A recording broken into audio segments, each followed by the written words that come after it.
ESPN, the world leader in motorsports coverage, presents Speed World.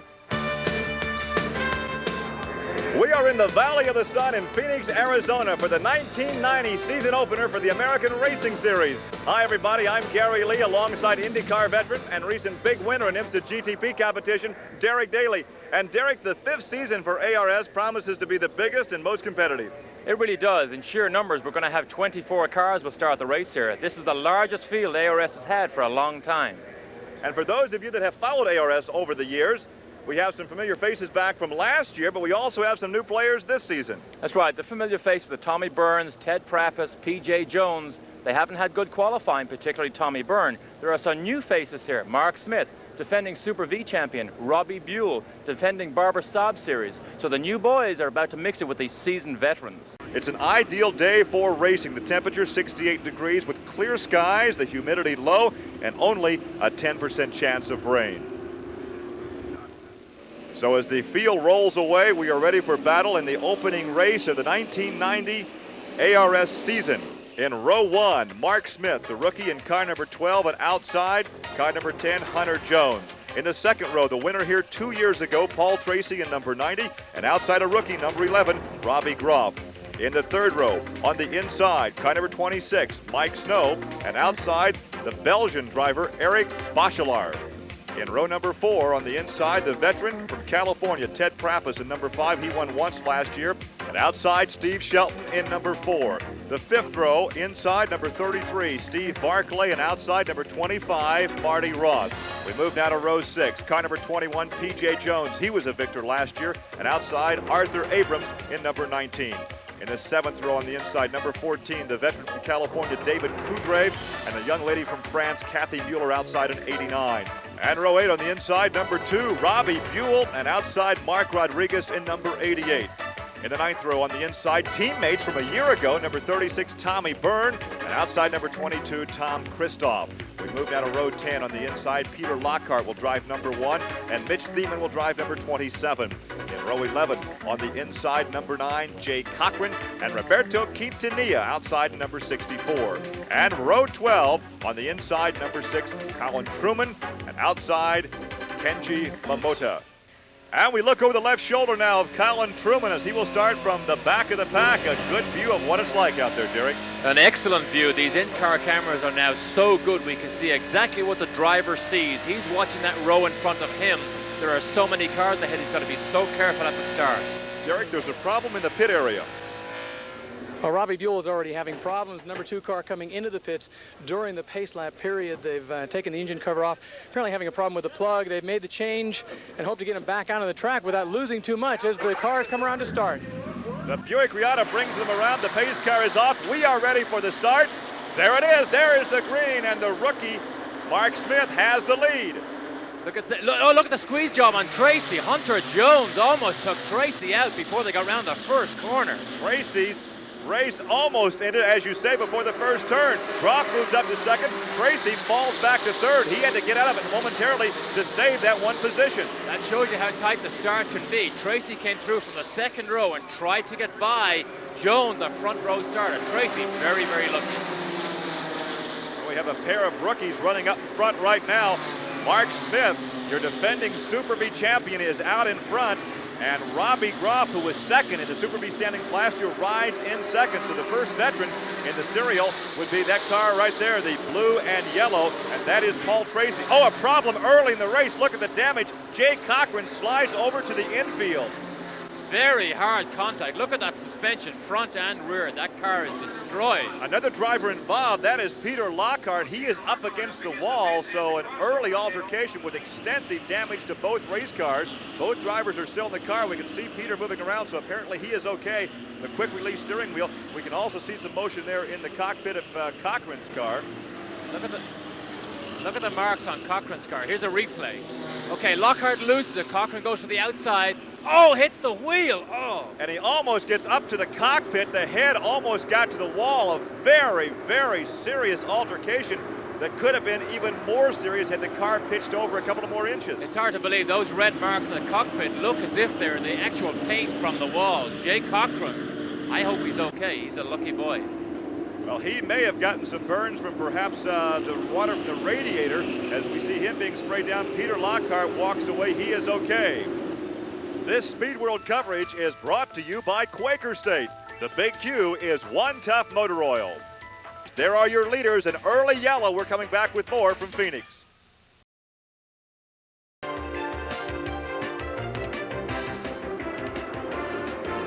Back in Phoenix, where the yellow has been out for the two-car crash involving Peter Lockhart and Jake Cochran. Both drivers are okay. The track is now clear, and we are going back to racing. A pair of rookies out in front. The green flag flies, and that green and white car, the defending Super V champion, the Evergreen Aviation entry, Mark Smith, is leading. And second right now is Robbie Groff in the Northwest Excavating entry. And Paul Tracy in the yellow and black Traber Painting entry is now riding in third position. Of course, Smith and Groff battled all through last year in Super Vs, and now they've moved up a class. Now they're together running at the head of the field. I think that says a little bit about their talent. Well, the best battle may be shaping up for second position right there, as Groff, whose brother Mike won this series last year, so I'm sure he had some tips from his brother before today's race. That's right, particularly on setup, because these cars are so critical on a 1 mile oval like this. But Groff doing a very good job. I think Groff took good advantage of that start line when Tracy had the trouble. Tracy won here 2 years ago, was second last year, and was 8th in the points last season. He has been very, very aggressive, and perhaps that style on occasion has hurt him. He had a number of crashes last year. He had a very disjointed season last year. He looks much better here. He's been good in practice. Look at this, he lines Groff up. Maybe he's going to try to get down the inside, but Tracy has looked good all weekend. In fact, there he goes. Takes the pass on the inside. Second place, takes the pass. Now he's going to try and move up on Mark Smith. But Tracy could be one of the top men this year if he can just keep a season together. Tracy looked like he went to school on Groff for a couple of laps, checking out his style, where he entered the corner, his line, and then took advantage on the inside. Tracy looks very good. It's 1 lap since he passed Groff, and he's about 10 car lengths ahead, and he's already almost on top of Mark Smith. So Tracy, I have to say, looks very good. Tracy is beginning to close in right now as he continues to reel in Mark Smith. Now, Mark, as we said earlier, has experience on this track in a Super V. The Super V, though, has the full ground effect, so he can actually drive it in a bit harder than they can in this type of racing. That's right. I spoke to Mark, and one of the things he has to get used to is the lack of ground effect. The car doesn't feel good. Look at Tracy now, has a look down the inside. But Smith used the outside group to make the pass there on the lapped car. But Smith has to get used to this non-ground effect car. But Evergreen Aviation, first ARS race, he's got to feel quite good. But I tell you what, he knows exactly where Tracy is right now. Well, Tracy running a lower line coming off turn 4, has a look to the inside as they're now getting into lap traffic. And there goes Tracy trying to work. Look at this, a sandwich, and Tracy goes to the outside. He may have the lead side by side off the corner, and Paul Tracy makes a pass on the outside. That's what you call grabbing the opportunity. Smith went low, Tracy went high and took the lead. Here is Eric Bachelor doing an excellent job on his first oval, running in a strong, strong third place. Well, as we go back in the pack now, there has been some difficulty in the red car. That is Robbie Groff, and he has fallen off the pace somewhat as the 6th and 7th place runners up on your screen, Mike Snow and Marty Roth. Groff suddenly falls off the pace. I mean, he's gone backwards so fast. He must be in serious trouble, whatever's wrong there. And the black 25 car, that is Marty Roth, as he looks to the inside, trying to take over the position held by Mike Snow, and side by side down the front straightaway as Snow stays up high and hangs onto that position. That's Steve Shelton. We just saw a glimpse of him right ahead, but Mike Snow, we saw him really, really go well at Milwaukee last year, so he likes these ovals. There is Hunter Jones on the inside, car number 10. That is the white number 10 as we look off the left shoulder of Colin Truman. Look at the helmet strap that Truman has on as we look over his left shoulder. The strap comes from his helmet down under his arm because drivers can physically not hold their head up. The neck muscles are not strong enough. The G-forces are so strong or so high at an oval track like Phoenix. Down the front straightaway, cross the start-finish line, into turn 1. This is the mile track. They call it an oval, but it's more of a D-shaped racetrack with that very unique dog leg coming up right here off the backstretch. You see very little hand movements on the steering wheel, just slight corrections through the dog leg here. Now we're back with Shelton. Roth in 6th place, doing an excellent job here. Now closing down on Steve Shelton. Well, Shelton is one of the veterans in this race today. He is a former Formula Atlantic champion. driving car number 4, and he right now is being challenged by Roth. A pair of black cars going at it nose to tail, coming down the front straightaway. I asked him earlier on, Steve Shelton, whether he'd done any testing on it. He said no, his Ferrari dealership has been so busy and things have been going so well he hasn't had time. Wouldn't you like to have a Ferrari dealership that was so busy? Exactly, particularly when he said it's doing so well. But here he is running a strong 5th place. Steve Shelton, his 2nd year in ARS, and I think he must be looking for the win this year because he got all his experience last year. Well, last year had to be a frustrating year for Steve Shelton. He had a number of mechanical gremlins and some accidents that were not his fault, so hopefully they can put that program together in 1990. That's right. These 2 black cars, in fact, are teammates this year. Marty Roth running in 2nd place, running the latest car, the 1990 car with the airbox. But these are run by Stuart Moore Racing, who does an excellent job fielding these 2 ARS cars. And of course, the differences in 89 and 90 are, well, we got a problem on the racetrack right now. Arthur Abrahams and also Mike Snow. Mike Snow. So once again, the concrete walls here at Phoenix taking their toll this afternoon. But out in front with no problem right now, Paul Tracy continues to lead. Mark Smith is 2nd. The Belgian driver Eric Bachelard is 3rd. And there is your second 5. We'll come back with more American Racing Series action from Phoenix. Stay with us. Back at Phoenix, we are still under yellow. Let's go to Rick DeBrule in the pit area.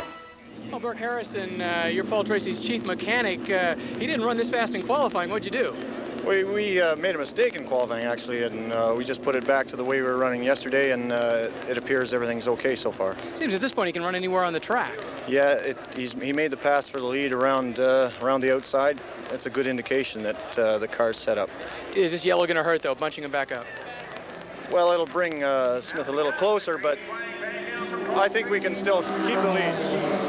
There is the green once again, and look at the gap now between 1st and 2nd. A good restart from Paul Tracy. Very good restart. A couple of key comments there by his chief mechanic. He said he can run anywhere on the track. That is a great comfort to a driver on a track as small as this, a 1-mile oval, because you're always in traffic. We talked about that good restart for Paul Tracy, and I think that's very important on any kind of a racetrack because these cars are built with the identical engines, about 425 horsepower from these V6 Buicks, and a restart can make the difference. That's right, because you can pull 10 car lengths on a restart. 10 car lengths on evenly matched cars is an enormous amount of time to try and make up. A couple of veterans here from Formula Atlantic competition. Ted Prappus chasing down Steve Shelton, and they got together once, as I recall, last year up at Elkhart Lake. And Shelton was not impressed because he was having one of his better races. But here they are, a nice clean fight here. Prappus now all over Shelton, trying to take away that 5th position. Prappus, of course, starting out last season, only had funding for about 3 races, but was so productive on the racetrack, he hooked up for a full season ride with Norm Turley's organization, and he is back and should really be a contender this year. Tried to get down the inside, got a good run off turn 4, got in under him down the straight, pulled out, but Shelton maintained his line and his speed down through turn 1. Just another indication how difficult it is to pass with evenly matched cars. Now here he has to look down the inside again, but of course Shelton is now in traffic as Prappus in fact comes up to put a lap on his teammate, the other pig car, who I have to say I'm sure Norm Turley isn't overly impressed with his cars this weekend because they haven't been on the pace like they were last year. And Shelton moves by on the inside of number 21, the American Racing Wheels entry of P.J. Jones. Here we have 2 sets of teammates here, the 2 pig cars and the 2 Stuart Moore cars. Colin Truman now, a yellow flag as Truman heads for the pit area. The yellow flag is out. I believe it was Colin Truman who caused the yellow. We get a look from his in-car camera here. He's down through turn 1. He's halfway through 1, then the car gets loose on him. Gets it sideways, doesn't quite catch it quick enough. Now backwards on the brakes, a full 360. Probably luck, not talent. But let's go down to Rick DeBrule in the pits. Colin Truman comes into the pits. He's having a tough afternoon. He crashed earlier this week during practice sessions. He was involved in it a little bit earlier in the race. Now he's in the pit. Team comes together, tries to work on the rear wing, give it a little more angle, send him back out on the track during this yellow flag. Rick, we are about to go green, and we can see that Mark Smith now has made his way through all the lap traffic, and he is right behind Paul Tracy on this restart. That's right. Yellow flags always annoy the leaders because everybody can catch up, and all the advantage you have is gone. Let's get down to Rick DeBrule in the pits. Well, Scott Miller is the chief mechanic for Mark Smith. Does he have anything more out there? Well, I really don't think so. I don't think he's holding back. You know, Paul Tracy's real tough right now, and unless he goes off a little bit, I don't know if we can do anything with him. Some of the teams have talked about the weather conditions and how it's changed their setup. You know, it's quite possible.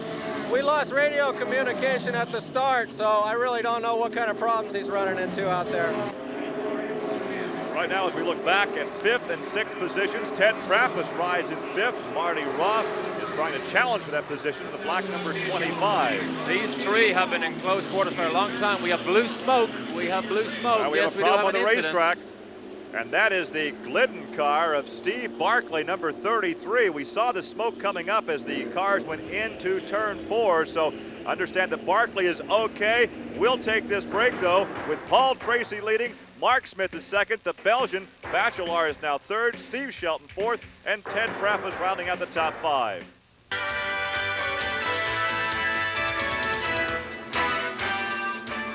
Gary Lee, Derek Daly, and Rick DeBrule back at Phoenix for the opening race of the 1990 American Racing Series, and Paul Tracy, a veteran from Canada, continues to lead. Tracy has dominated. Other than Mark Smith leading the opening laps, Tracy has been the dominant, and I say dominant force here all afternoon. Another sandwich coming up. Look at the inside move by Prappus. Prappus going by the low side of Kenji Momota, the driver from Tokyo, and he takes the position from Steve Shelton, and there's Marty Roth right behind Shelton. So the teammates once again are right together on the racetrack, and that's the battle for 4th, 5th, and 6th. Risky move by Prappus. Aggressive move. Aggressive move. He did get the position, but a risky move going into the dogleg. Well, of course, these are the teammates on the Stuart Moore Racing Organization. I wonder about team orders. I would doubt if there's team orders. In a series like this where success is so vital to furthering your career, I don't think anybody would take team orders, and if they did get team orders, I don't think they'd heed them. Well, Marty Roth had a head of steam up coming into 4 and pulled right up behind his teammate. Now looks to the inside, a slower car out in front, and look at this gutsy move down low. That's it, he's got it again, trying to lap back markers, lapping Colin Truman. Roth comes down to the inside, takes full advantage, and now Steve Shelton is behind. That was just a classic textbook pass, blocking the driver behind a slower car, and Roth has moved to 5th, and look at the gap now he's opened up between those two positions. Immediately opens up that gap, which again suggests to me that Roth's car probably handles just that little bit better at the moment. Roth has the 90 car, and of course Shelton has the 89 car. And let's take a closer look at the difference. Let's go back to the pit area and Rick DeBrule. There are really only two major changes on the car from last year to the 1990 version. Both are aerodynamic. The first one you might have a little bit of a hard time noticing. That's the front end. It's got more of a rounded look, unlike last year where the nose sloped in just a bit. The other change is in the back. They've now got a body cover that fits over the entire engine and the velocity stacks with forced air induction. Makes it look more like a Formula One car, as a matter of fact. The big question in all this is whether it's changed the aerodynamic tendencies of the car. Matter of fact, a lot of the teams that had the last year's cars were worried about that. Mart says it put both cars through the wind tunnels, and they tested out about the same. Of course, we'll learn more about that as the season goes by. Oh, Beto Quintanilla, we saw him backwards many times last year. I know he wouldn't like me to say that, but he almost takes the pace car out with him. Well, he was hung up in the sand out there in the infield. The pace car came out because of the yellow, and he almost caught it. He got some traction and pulled out and almost hit the Riata. So the yellow continues to fly, and once again the field bunches up behind the Traver Limited Special. Paul Tracy has gone to work and each time opened up that gap, and each time it's been closed down because of the yellow. That's right. Two of the good handling cars here that we've seen is Tracy and Marty Roth. Both are 1990. Both have the airboxes. If I know anything about racing, if Tracy wins this, we might see everybody with airboxes for the next race. Well, here he is as the green flies again, and there is your distance between first and second. Now that can be deceiving right there because all afternoon he has handled Mark Smith. Mark does have experience on this racetrack, as does Tracy. Remember, he won this race 2 years ago and finished second last year. Here's a good battle right there for third. The rookie, Bachelard, the Belgian, against the veteran Ted Prappus. I have to say, Bachelard is doing an excellent job. It's not easy to come to an oval track like this, as confined as these oval tracks are, and run as strongly between the walls. I have to say, Bachelard looks very, very good for now and for the rest of the season. And here comes the checkered flag, a victory salute from the cockpit, and Paul Tracy wins for the second time in the ARS, and both have come right here at Phoenix. Third place, Eric Bachelard, because Smith did take second. There's Prappas and Marty Roth, but the victory salute was out of Tracy's cockpit all the way around turn 4.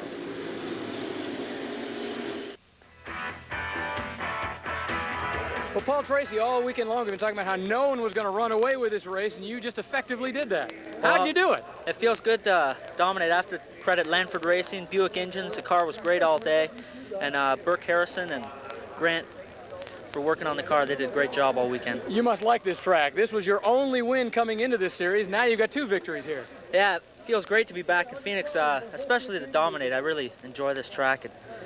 It just feels good to win again. It's been 2 years this day that I've won a race, and it feels great. So is this what we're going to see for the rest of the season? I hope so. We had some good races last year, but we never got a win out of it. Hopefully I can collect some wins and hope to try to win the championship this year.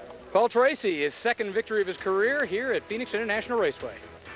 Well, the veteran takes the victory, but a good showing by some rookies. Mark Smith finishes 2nd, and then the Belgian Eric Bachelard was 3rd. The veteran Ted Prappas 4th, and a good ride from Marty Roth, who rounds out the top 5. In the second 5, in 6th position, the veteran Steve Shelton. Hunter Jones, the Canadian, finishes 7th. Then the rookie Robbie Groff finishes 8th. Tommy Byrne was 9th, and Mark Rodriguez finishes 10th. We go on to 11th through 15th positions. David Coudray was 11th. Kathy Mueller, the French lady, was 12th. P.J. Jones, 13th. Mitch Thiemann finished 14th. And the Canadian Tom Kristoff in 15th position. This Speed World coverage has been brought to you by your local Buick dealers and the Buick division of General Motors. And by Quaker State, the Big Q is One Tough Motor Oil. For Derek Daly and Rick DeBrule, I'm Gary Lee. So long from Phoenix.